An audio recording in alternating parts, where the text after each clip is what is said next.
Now let's talk about Fischer projections of monosaccharides. Mono again being one, saccharides is a sugar. So different types of monosaccharides would be glucose, galactose, and fructose. And those are the most important monosaccharides that we talk about. So what are we going to do in this video? We're going to use those Fischer projections to draw the D or the L stereoisomers of glucose, galactose, and fructose. So Fischer projections are used to represent those carbohydrates, and they place the most oxidized group at the top.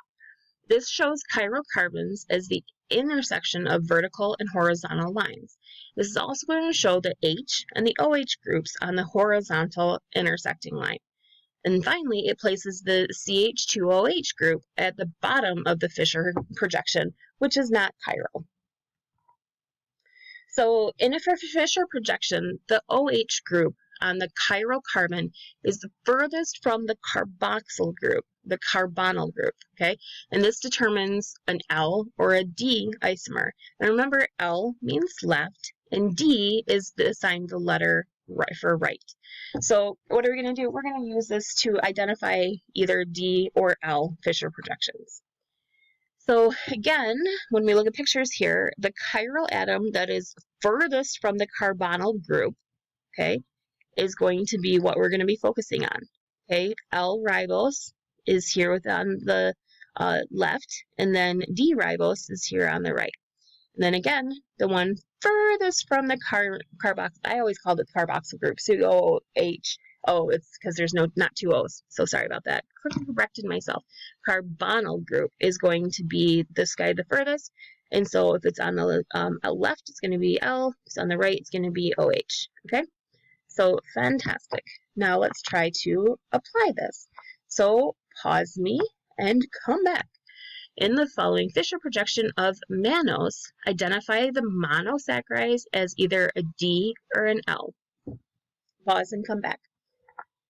So for this one, our handy dandy little table, we are going to analyze the problem. We need to identify the carbon chain, and that's so the number of carbon chains starting at the top of the Fischer projection. And then the chirocarbon, chirocarbon 5 has the highest number. 1, 2, 3, 4, 5 is what they mean by that. The position of the OH is drawn on the right-hand side here. Okay, so then this makes it a D mannose. And if we mirror it, the OH group on the chirocarbons would be drawn on the opposite side.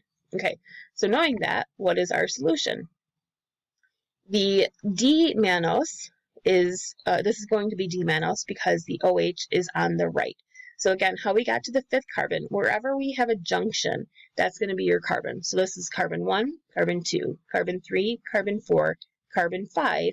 Then we look for where the OH is on that carbon, and if it's on the right, it's going to be D mannose, where if it's on the left, it's L mannose. Okay?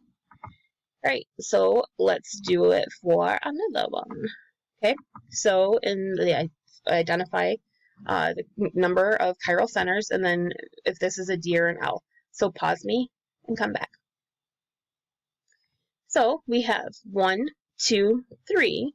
So this would be the 3 carbons, okay, would be the most. And then let's look where the OH is, and that is on the left. So that means it's going to be an L isomer. Okay, great job, guys.